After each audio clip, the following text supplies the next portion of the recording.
Benji, Brady, welcome in. Boys, this is episode 20. We finally hit the 2-0, episode 10, obviously, of season 2.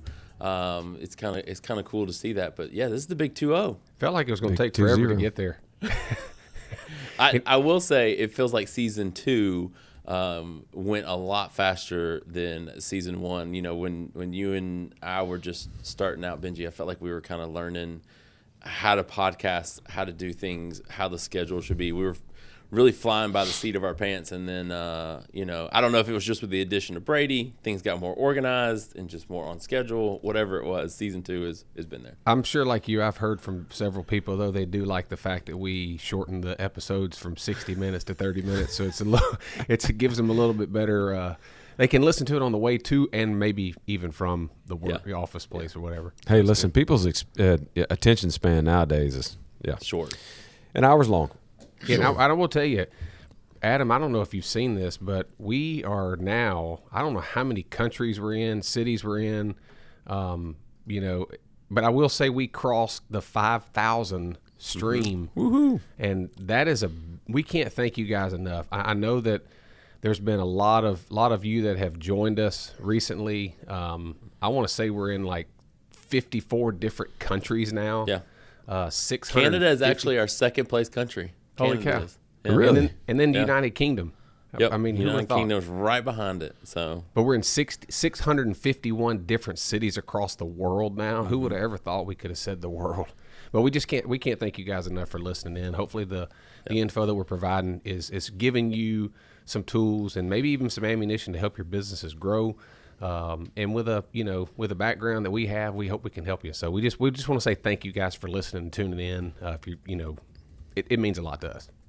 Yeah. What a wild thought, just thinking about somebody from the UK saying, "Who are these boys from Alabama with these accents?" That's wild to think about. It's crazy how much it expands, but it's cool to kind of see. So we got a good episode today. Brady, this is another one of your brainchilds. You mentioned that you've talked to our listeners. You're currently involved in an organization called C12. Yep. And that's a big part of really where the direction of things went for us as a leadership team with you and with the company. It really helped put a lot of these things in, and so you've pulled some of these topics in that you guys are discussing and sharing, and you mentioned that today is really more of a heavy resource. Very heavy resource day. Yeah. Heavy resource. You said, hey, when we talked, you said, hey, it's going to be less about giving them the answers. Yep. We need to point them in the right direction. So that way they can kind of figure out for themselves. Give them the roadmap. That's a great way to put it. Yeah. So, I mean, we started out the year, I guess right before the year, and talking about strategic planning and then goal setting and just trying to keep on that theme. And we thought today, is more like leading with financial purpose. So staying in that kind of that same realm of what we've been doing. But I guess kind of to set us up a little bit is, when we start talking about some of these things related to, I don't want to use the word budget, because when people hear the word budget, they think, oh, that's a bad word. Or we don't want to talk about financial planning because we're not good at that, or we don't know how to do that. Let's be honest, we didn't, Brady. I mean, yeah, that's right. I mean, and listen, it takes a lot of discipline, but I guess what we want you guys to hear from this is that if you ever fully embrace these concepts, it's less about being constricted, and it's more about having freedom. And so when you have everything planned out and you've got resources, then you can have freedom in doing what you want to do within those bounds that you've already set. So like Adam said, I mean, today's going to be heavy resource. We don't necessarily, want to give you guys the answers, but and there's a lot more that we could talk about, but trying to fit into that 30-minute, we're trying to do a good job of that. But so just a couple of the resources that we're going to pull from, and these are things that that we've looked at in the last couple of years, and like I said, we'll try to drop these in, in the links and give you in the show notes and stuff like that. But there's a book called Profit First. We'll talk about that, and a weird named guy named Mike Michalowicz, and a hard last name to say. But another guy named Greg Crabtree. We'll talk about some of the books that he's done. Dave Ramsey. Anybody heard of Dave Ramsey? Oh, yeah. I'm sure you've heard of Dave Ramsey, right? And then another guy named Howard Dayton. You may or may not have heard of him, but he's kind of like a Dave Ramsey. And then we want to pull some stuff from C12. So if you guys don't know, and Adam talked about this, but C12 is a Christian CEO peer group organization. And they're not just in the U.S. They are all over the world. I mean, I know that there's some chapters in Africa and in some other countries, and it's just blowing up all over the place. And we'll say this again at the end, but if you guys want more information about that, we love to reach out to us, and we can get you pointed and connected with a resource. But I want to start out today with a question. And these are more contemplative questions, but love to hear you guys' thoughts. But really 2 questions, okay? When you think of stewardship, how do you define it in the context of leadership? Okay, so that's number 1. Number 2 is, if your organization was an asset in the holding company of heaven, how would it change your perspective on how you are managing your organization? Oh. So what do you guys think about that? I mean, first from I guess when I think of stewardship in the context of leadership, we have an asset sitting in front of us that we're basically, the Lord has given us through a lot of blood, sweat, and tears on the ground. Don't get me wrong, but we keep our eye on Him, and I think that we are stewarding this asset that He's given us to the best of our ability. And I think it ties in exactly what you said on if this was our organization as an asset in the holding company of heaven, how would it change our perspective? I think you would almost have to do things different, because heaven is a beautiful place. Heaven is a, streets of gold and mansions and whatever. And I'm not saying you have to have big things and big perspectives, but honestly, the perspective that we drive every single day can only help us get where we want to go. And the reason we're here on earth is to share the love of Jesus with people. This just happens to be the tool that we're stewarding to help us get there. Yeah. Yeah, I mean, when you think about stewardship, it's taking something that you've been given, and I think it goes beyond. I know we're talking financially and things. I think it goes beyond that. I think you look at, whether that's financial, whether that's skill set, whether that's character. I feel like these are all things, influence, things that you have. I think, especially in the terms of leadership, one of the things that we're working through at the church, where we're training some of these young teenagers that are getting into doing photography and videography and wanting to do more social media, and one of the things we're working on is having them understand too, like what they're sharing and what they're posting. And, in their mind, they may want to do something that they see culture do, right? Like culture's using certain songs for trends, or maybe they're doing certain trends in certain videos. One of the things I've always said to them, and even anybody that does any type of social media, same thing we do with ours, is anything we're sharing, if it's not bringing someone closer to Jesus or even just exemplifying Him, then what's the purpose of it? And so I think when it looks at stewardship, it's taking something that we've been given, and I think even this, we have this platform, and it's something that we have to be mindful of, because we do have a lot of people that listen in, and for all we know, there's someone that listens in that doesn't know Jesus, and there's people that listen in that are hardcore, hit your knees, pray immediately. Those are your veterans. But I think everything we do, we have to steward that, and at the end of the day, when our time's up, it's what we always talk about. You always read in Scripture. You always want to hear. I just want to hear those words. Good job, my good and faithful servant. Yep. You did what I asked you to do. I gave you a skill set. You used it for what I intended to.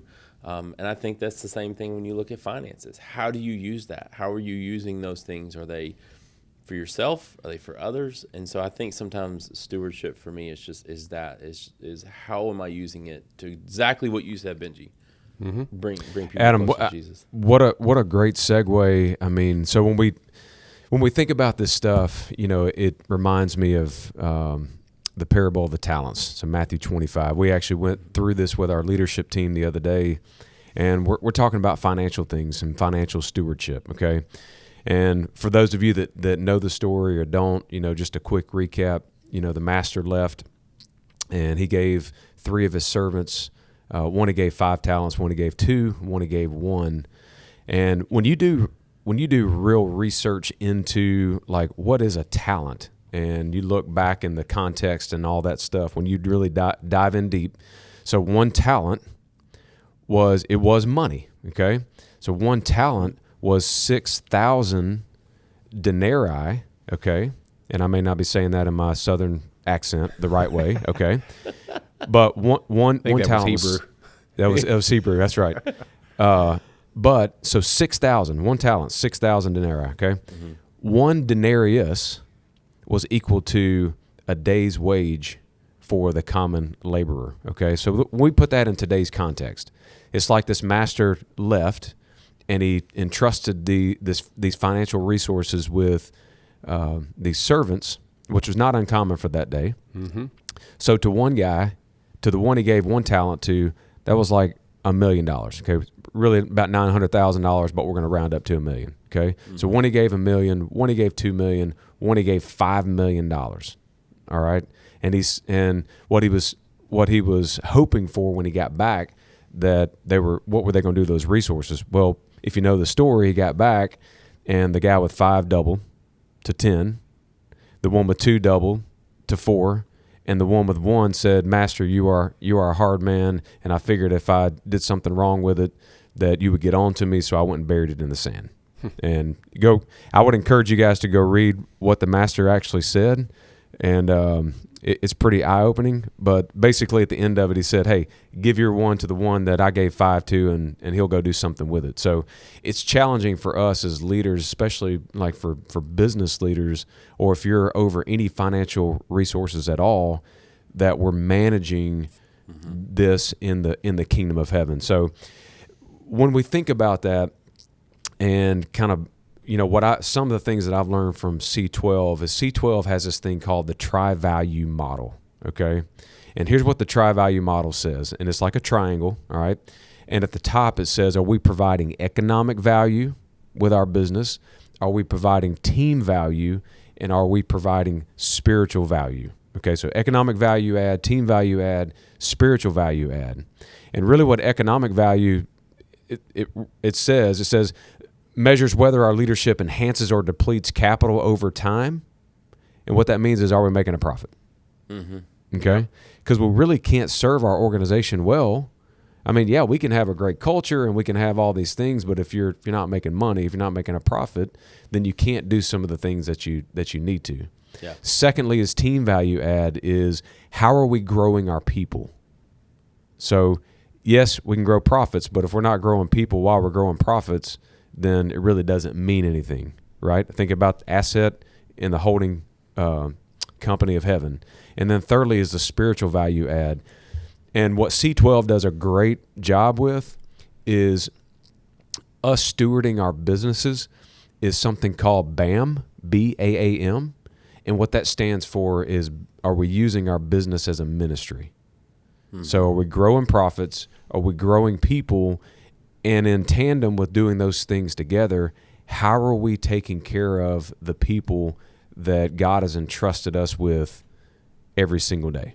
And Brady, if I could, I'll stop you for a second there. Because those 3 things that you mentioned, I know our listeners are probably like, well, Benji, Brady, you guys have got it all figured out. You're doing X number of dollars a year. And again, y'all know our business is ServPro. We just happen to be one of the largest franchisees in the country, and y'all got it all together. You're making all this money. We go through the same things you do. So don't think that we don't. There are times where we have to look up and go, guys, our team, we're not being profitable. Like, we have to make some changes. We got to make some changes now. Yep. There's some times where we have to look up and we go, there was a time, honestly, where we would not share the Lord at work because we were like, you can't do that. Adam, you talked about that a while ago. Can't do that. You know, Nope. That's not right. If Chick-fil-A can do it, why can we not do it? I mean, they sell chicken. And if they can do it to their folks, why can we not do it with our folks? Now, we're not ever going to your point, Adam, we're not going to push it down people. That's not what we're trying to accomplish here. We're just letting people know that the Lord has blessed us and stewarded us with this investment. We've got to take care of it. It's His. It's not ours. It's His. So I wanted to let our listeners know that we struggle with the same things that you do. Don't think that we don't. I want to make that point. I think you're seeing that, though. I mean, just think about the spiritual value that you're talking about, Brady. Like, look, I'll tell you this. Not an Ohio State fan. Don't like them at all. But I'll give you this. Are you one a of Notre the Dame biggest fan? things, and they talk. I mean, you know, I was kind of hoping they would pull it out, but they didn't. But I mean, one of the big things they attribute, it was really cool to kind of see, and the fact that even ESPN and things talked about it. Yeah, for sure. One of the biggest reasons, and Ohio will tell you this, their faith was one of the biggest reasons they feel like they won this year. They had team-wide baptisms that they were very public about. Yep. They shared it from the beginning. You heard it from Will Howard. And it's not just a typical, like, hey, I want to thank my Lord and Savior Jesus Christ. It's, you're hearing them say, hey, God, Jesus gave me this platform, and I feel like I need to share this. Even the quarterback from Notre Dame, first thing he said before he lost was, hey, we're here because, Jesus allowed us to be here, and it gave us an ability to share these things. Yeah. I think we're seeing that more and more in culture. I think for so long it was what you're talking about, Brady, like Benji. Hey, we can't talk about this. Got to do this. I hope that trend continues. I feel like we're seeing that. I feel like we're seeing that more and more, where people are realizing the platform that they've been given. Again, stewardship, stewarding that platform, and using that to add that spiritual value. And that's the same thing we've done. And the good thing about what each of you have built inside of the core values of Team Wilson, it's known from the day you start. Like, this is who we are. You walk into our headquarters in Birmingham, Scripture on the wall right as you walk in. So that's the good thing, is that you've set that platform up, and you've set the bones of the foundation that, hey, this is part of our values for our company. Yeah, and to Brady's point too, talking about the ministry aspect of it, you're exactly right, Adam. Everyone knows day one who we are and what we're about. But we also have put things in place with a company chaplain. We have a care team initiative of things that we're not just talking about it. We're actually putting motion into it, because people matter. People are the heartbeat of your company. And if you can pour into them, they pour into customers. Customers are happy. Brady says it all the time, happy customer willing to pay. And then we can steward that investment, which goes back into ministry again, to not just help our people, help our communities, help our country, whatever that may lead to. Well, think about it. That position as a chaplain that you guys have, that's not a revenue generating position. I mean, it's not. I mean, in the end, yes. I think you could argue that someone that doesn't say, hey, you're feeding into your people, but that's a position that y'all have added to the company, and almost, you say economic value add, almost a culture value add as well. In that, as you're saying, hey, we believe this builds our culture, our team, and our spiritual in that as well, in that three. So that's something where you're showing those that have in your company, like, hey, we want to provide this to you. If you have something, if you need it, you have somebody that you can talk to that's there. And they're not trying to close business deals or find losses or do anything. His role, Pastor Dan's role, strictly is to provide spiritual support, or just support in general. Right. That's right. So kind of switching gears a little bit is going into this financial piece, and I know this scares a lot of people. And when you talk about money, and that's probably why there's a lot of people that have written books and do their own podcast, and just because money is a big deal in business, in life, in marriage, so many different aspects. So what we want to do is just spend a few minutes, and again, this is probably where the resource heaviness comes in. Again, we'll put things in the show notes, links in the show notes, so you guys can have access to it. But what I want to highlight is, when you think about your financial situation, you need clarity and simplicity. Okay, clarity and simplicity. Because some people think about, man, I just can't do it. I don't know where to start. I don't know what to do, and so that's. I think the focus there is just start. Just find some resource. I'm gonna go real quick on some resources that has meant a lot to us. And I think the best advice here is just find something that works for you. Yeah. You know, the best one that's going to work for you is the one that you're going to use. So we talked about Dave Ramsey, okay? Probably a household name. I know he's probably, you know, he's the leading expert when it comes to personal finances and personal budgeting. And some people love him and some people don't love him, you know, and he can be a little harsh, but if you need that kind of kick in the pants and hey, I need to get after it and do it, then Dave Ramsey is your guy. And I mean, we'll put some links in there, but you can find him on the internet anywhere. Yeah. Howard Dayton is actually a guy that I think he was connected with Ron Ballou back in the day and Dave Ramsey and all those guys, but he kind of branched out. He does very similar stuff to Dave Ramsey with a little bit softer approach. So he's got a book that he wrote. I went through it with a group a couple years ago called Your Money Matters, or Your Money Map. I'm sorry, Your Money Map. And like I said, similar principles, just a softer touch. But the key thing that I want to talk about here is personal budgeting. Okay, I'm a firm believer that it's going to be hard to budget and financial plan in your business or in your organization if you don't have a personal budget. Yeah. Now, these resources are going to help you do that, and I'll give you another resource that's really helped me, like putting all that together. And okay, so how do I do that? There's an organization out there called Tiller Money Foundations. I'm a spreadsheet guy. Whether you're Excel or Google Sheets, I mean that's an understatement. This is an understatement. One of these episodes, we're going to ask Brady how many Google Sheets he actually has. I think how many stars are in the sky? Okay. Total side note: there's nothing like watching him work. There was a time when we first were doing some things, Brady. You were like, "Hey, I need you to make a Google map that shows where we're having really heavy calls in," and I was like, "Sure." And I was trying to figure it out, and you're like, "Hold on," and you went, and it took you 5 minutes, and then you flipped out this map, and you're like, "Yeah, you got to connect it to this tab and from here to there," and I was like, "Brady, I have no idea what you're doing." Like, I really don't. This Tiller Money Foundations is really simple. I mean, they do all the work for you. You can connect it to your financial institution.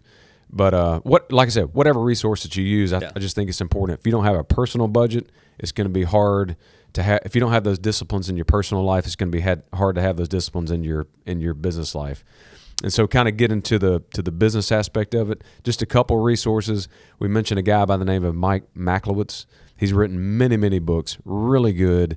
But one that he wrote was called Profit First, and it's a really cool concept. Doesn't work, I think, necessarily for every single organization or every single business, but it's the idea of setting aside your profits first and then everything else. But it does have a lot of principles in there about how to set aside and compartmentalize different numbers, and it's really good. The last one is a guy by the name of Greg Crabtree, and he's actually from Alabama, and he wrote 2 books called Simple Numbers and Simple Numbers 2.0. If you want to get an MBA without going to college, like a 2-year degree or 4-year degree, these 2 books will light it on fire, and they're really good. I've had to go through them several different times. They've got a coaching program that they will help you. Again, we'll put some links in there, but if you want to get disciplined and really get data-driven decisions, then he's got some really good stuff out there. Again, just you need to find the resource that works for you, because and make it as simple as possible. But there's so many tools out there. I mean, the internet is full of anything that you can find that will make it easier for you, because I could give you my system that I use, but it may not be what works for you. So, I mean, what do you guys think about that?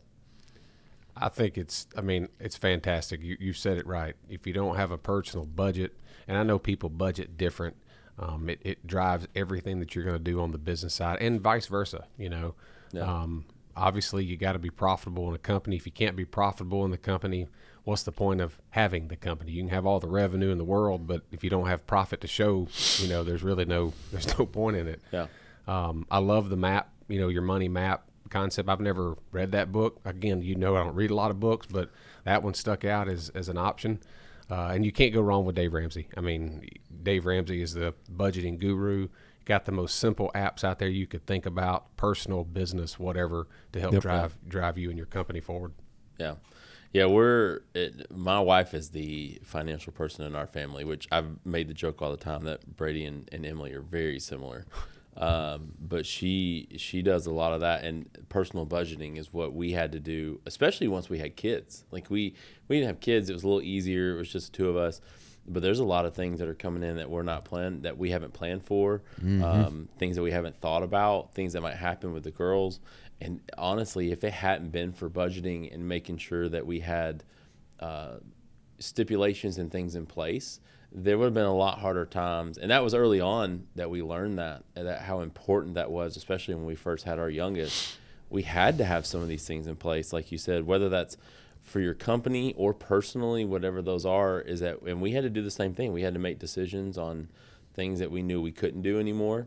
There were things we had to give up to be able to provide for them. And same thing you guys are doing for the company as well. There's things that we have to let go of that we've done for years. Brady, you and I have had many conversations about that, especially in the digital realm.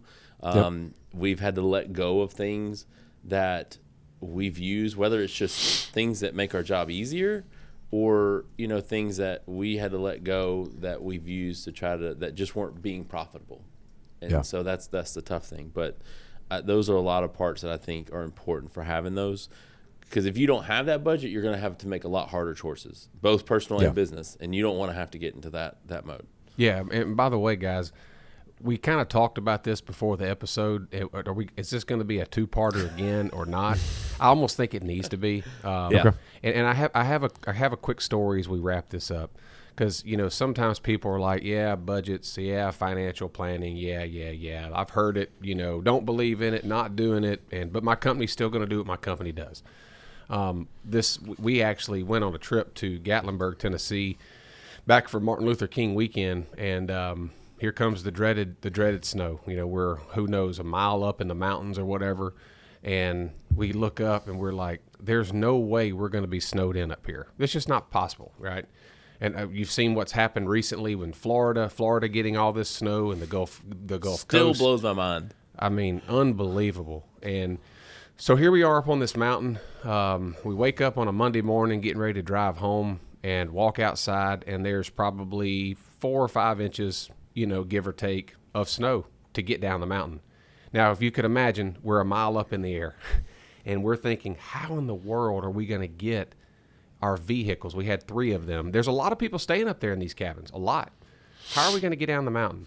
And so we see first car go. We got on the back deck. It's 20 degrees outside. Got on the back deck and watched these people drive. Literally, they had to have been going 1 mile an hour. I know they weren't, but they had to have been going 1 mile an hour. And snow 3-4 inches deep, which they had traction. First car goes, second car goes. We're probably 7, 8, 9 cars. Took forever. Here it turns about 10:30 in the morning, and we look down, and the road, you can see the ice from where we're standing, where these tracks have gone through. And we go, man, if we don't go now, like we're gonna be stuck up here for another 2 or 3 days. Because once it's ice, and you're not going anywhere, or you're gonna go off a cliff. And so we decided to take the treacherous rain, and Sarah and Mackenzie, our youngest, Mackenzie was crying. She's like, Daddy, I don't want you to die. I said, baby, I'm not going to die. I promise. She was really, really concerned, you could tell. And of course, Malin, our son, and him and Mackenzie and Sarah and one other girl, it was her aunt and uncle that went with us. He had actually driven through the mountains in the Rockies, in Colorado on a trip they had a year ago or so. So he had a little bit of experience driving. And obviously in Alabama, you guys know, snow, ice doesn't work well. We had the polar vortex. They call it the apocalypse back in 2014, where the interstates were shut down and cars were abandoned. And that's the stuff going through my mind. On the forefront, I'm like, we're getting out of here today. Like, I'm not getting stuck in the mountains. We're going home. So we start down the mountain, and they started to walk behind me because I knew that if Sarah was in the car with me, and she knew that if she was in the car with me, it was going to be, the whole time down. I'm like, that's just going to make me even more white-knuckled on the wheel. So Sammy, our oldest, she said, I'm riding down with you, Benji. I'm going to go down. So she was in the back seat. And I said, when we got in the car, I said, all right, baby, you okay? She said, yep. I said, listen, don't say a word. Don't do anything. Don't make any noises. Focus. Let me focus on getting down this mountain. And there was 2 hairpin turns that we had to make to get down the mountain. And both of them were about 180-degree turn the other way. So not only did you have to get down the mountain, you had to make these 2 hairpin turns. Got down the first one, we're sliding, and I'm like, oh, Jesus, take the wheel, please, just keep this thing safe. And we got down to the second one. The good thing is the sun had come out. I'm going somewhere with this, so just bear with me a second. The sun had come out, and you could feel the heat off the sun, even though it's still 23, 24 degrees outside. You could feel the heat, and I was like, if the sun can melt it enough to be slushy, I'll be fine. So we got down to the second hairpin turn, and sure, lo and behold, there is no sunlight on this second hairpin turn. It is slick ice, and I am going, okay, Lord. I got to have your help. I got to have you take the wheel. So I'm not even hitting there's no gas. It's just the brake, just touching the brake. Because if you slam on the brake, you're gone. You're gone. Yeah. So I'm white knuckling. I've got the wheel turned all the way to the left, but I'm going right.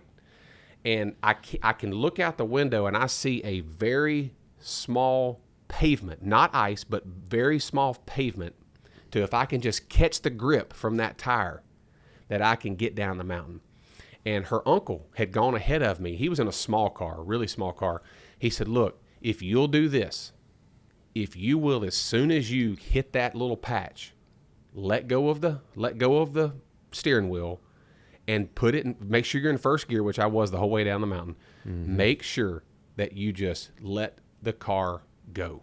I'm telling you, it will be fine.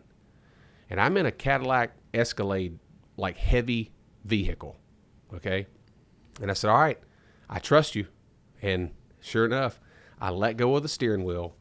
The wheels straightened up, and I started down the mountain. It was really slow. It was dragging in first gear. And I made it down safe and sound. My point to that is this.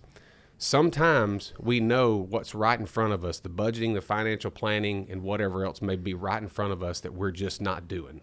Mm-hmm. And if we'll trust the process will get us where we want to go. And that's what we want to leave you with today. Trust the process. All this stuff that you're hearing Brady talk about, again, don't tune it out. It's very important stuff for me included. Trust the process. The Lord will take you where he wants you to go. No pun intended. Jesus, take the wheel. Help me get down the mountain. And again, we've said it earlier. We go through the same things you guys go through. Be patient with the process. Trust the process. Thank you so much for listening today. If you have not connected with us on social media, you can find us on any platform at Higher Up Podcast. And we just want to say thank you again for tuning in. We'll see you next time.